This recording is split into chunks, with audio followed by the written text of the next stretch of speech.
Hi everyone, Reina here. And I'm Leona. And today we're back with Sembang Seringgit. And in this sesh, we're going to go a little bit hot and spicy. Ooh. And we're going to spill some scalding hot tea.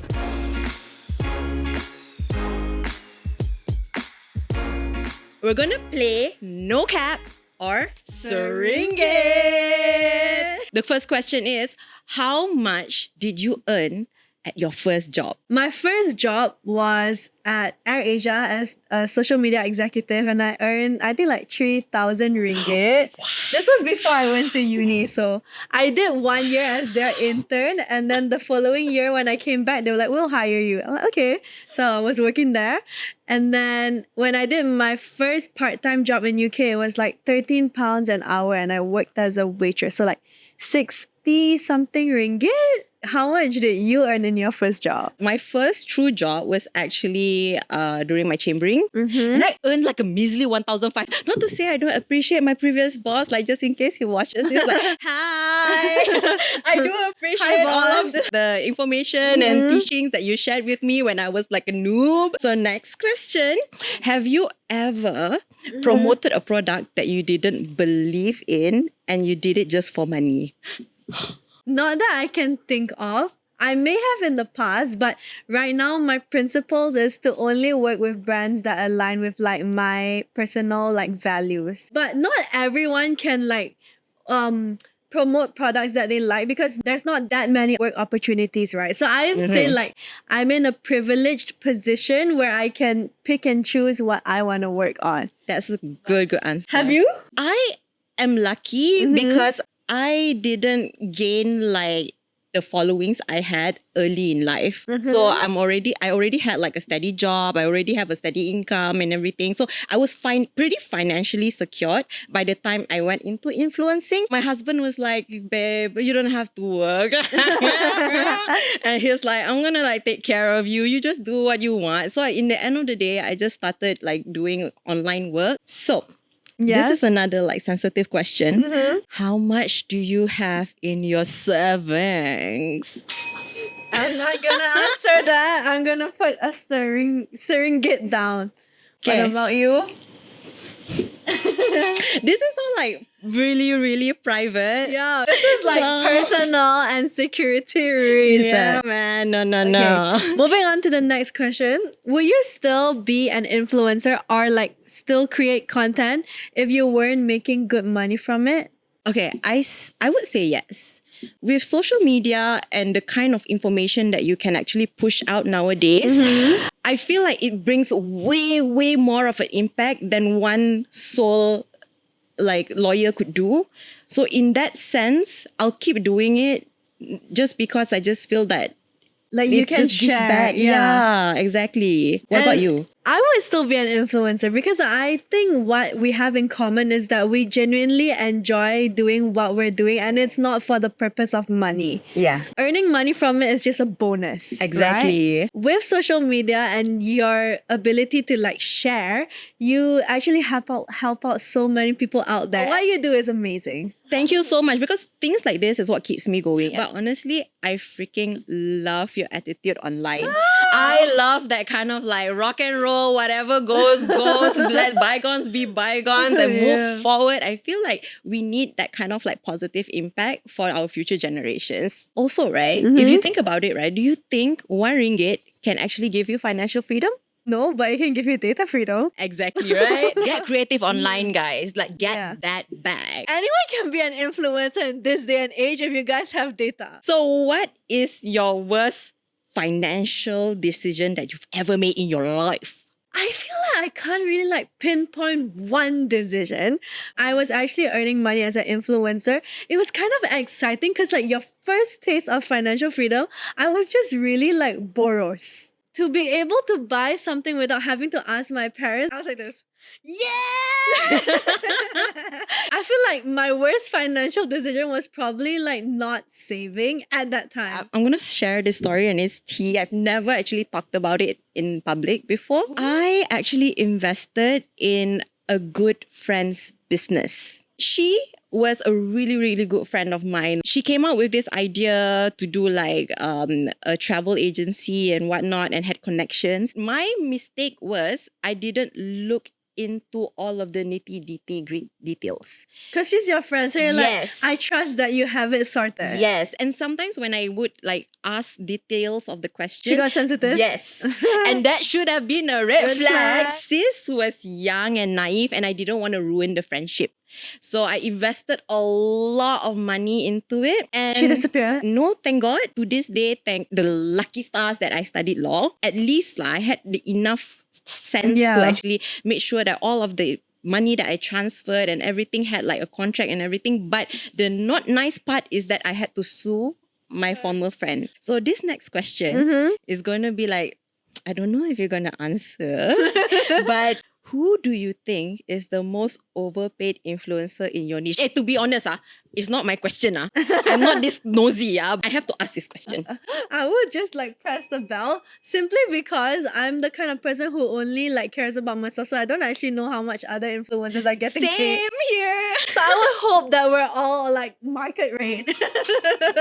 Me too, man. And also, right, to be honest, I ain't about that kind of like bad karma life. I mean, if I knew anyone in my like niche was getting like paid more than me, I would just be happy for them. Like, how did you like justify the price to the client? Yeah. Rather I than want being to learn like, how to make that back too. rather than being like jealous, I'm just like, teach me your ways. And if you don't want me to teach me your ways, I'll prove myself so that I can justify myself at that level too. Another question is, what is the most expensive thing that you've ever bought?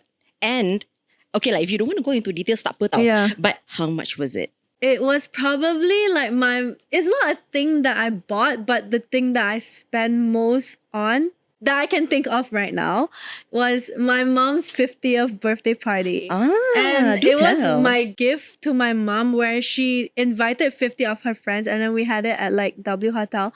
And I think I spent like 20,000. That's so Yeah. sweet though. Yeah, because I'm not really the type to buy like branded stuff. It's more like if someone buys it for me. I do want to buy a car, but not yet. And a house, but not yet. That was like honestly my answer because the most expensive thing that I have is a car. So that set me back almost like 120k. Next question. Have you ever stolen money? Mama, I'm sorry. But Mama knows. My mom knows. My mom is too sharp for anything. When I was younger, this is also exclusive. I never talked about this before. Exclusive take on her stealing money. To be honest, I never steal other people's money. When I was young, I had this like the Lulu idea that my family's money is my money. You know? Back in the 90s, we have this like pemadam wars at school. Hey, we still had it in 2009. This is like evergreen, man. And I guess I was pretty at the game because I keep losing all my pemadam. Like I didn't even take like 50 ringgit or anything. I took 10 ringgit. And then I got like the whole casing, like ada 10 ringgit punya pemadam casing. And I was like, hee. And I brought the whole casing back. And my mate found it. My kakak found it. And my kakak ratted me out to my mom. That's so funny because I think I can imagine myself in that situation. But for me, I'm too like honest and like I have this huge sense of guilt. This is something my mom said to me. I can never lie. Because when I lie, you can see it straight on my face. And my lie will only last 1 minute because I'll tell the truth right after that. Oh, that's so cute. So if I needed something, I'm more of like a direct person. It's like, Mommy, Daddy, I need like 10 ringgit for this. Yeah, because if I took money from them, my guilt, I would feel so bad. They probably won't even realize, but I'll be like, I'm sorry I took this. Speaking of boys, what is the most expensive thing you've ever spent on a boy? I'm not gonna say. What about you? The most expensive thing I've ever given a guy is actually my husband. You know the hantaran thingy? Yeah, I would think it's that. Yeah, it was that. He really likes like watches. So I did get him a limited edition watch. Oh. Let's just say it was a lot until I have to like call my dad like, Abba, is this like a logical amount to spend. And then my dad was like, okay, tell me what it is and I'll tell you if it's logical. It's like Yeah. this. Yeah, it's logical. And then I had to call the bank and everything because they weren't like letting me just do one transaction kind of thing. It was bad. Okay, would you date someone if they're like poor? Don't say I'm classist. I'll just be honest. Beating around the bush. I would say no, but not for the reasons that you think. I just like my type of person is someone like dependable, and I would prefer someone who is like, even if they're not rich, but like on par with me. The main cause of fights during marriage is actually like financial, like thing, right? So realistically lah, because I date to marry what. So if I were to marry someone who is poor, then we wouldn't be happy. Even though like as love is love, but love only goes to a certain extent. And what it really determines the longevity of a marriage is like with like financial stability, then your marriage will also be more like peaceful. That was a long answer to justify my no. Short answer, no, sorry.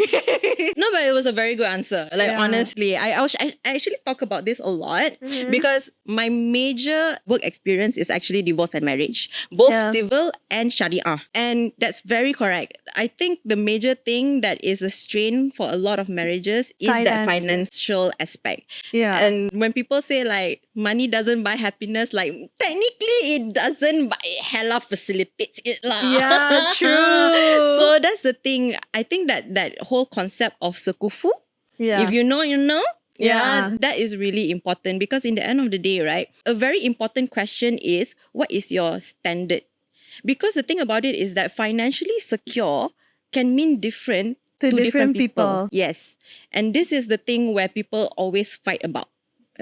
So since I don't have to answer this question because obviously I'm married, ship has sailed.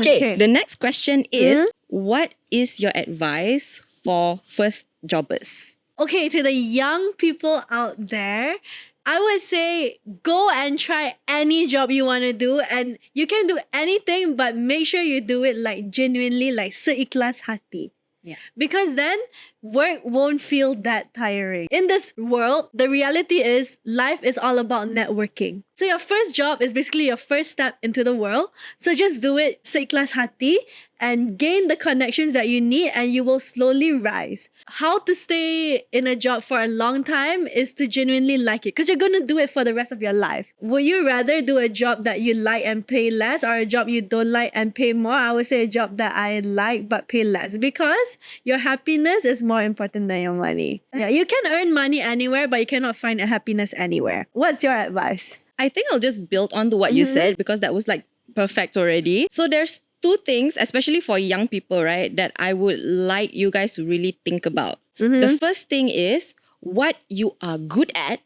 And second thing is what you like. When you're young, that is, as she says, the perfect time, because most likely you don't have so much responsibility. You may not have a family yet. You may not have all of the things that you have to pay bills or whatever it is. That's the perfect time for you to test out whether or not you are good at something, or sometimes you have to make a choice between something that you're super passionate about or something that actually you're genuinely good at and that pays the bill, and that will enable you to do something else, like something that you're truly passionate about. In the end of the day, right, sometimes you start wherever you have to start, but play the long game.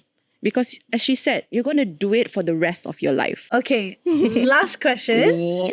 Have you heard about the UNI5G Postpaid 39 plan? Actually, I have. There's this very, very interesting concept with it, because with UNI5G Postpaid 39, you can enjoy like 200 gigabytes of data for just RM1. RM1 might be small in value but huge in data, and that's the key to data freedom. Get UNI5G Postpaid 39 and enjoy 200 GB of data freedom when you add only RM1. See you again on the next Sembang Seringgit. Bye! Unify, unify, unify, G. Yeah. Love unstoppable, unify, G. Let go.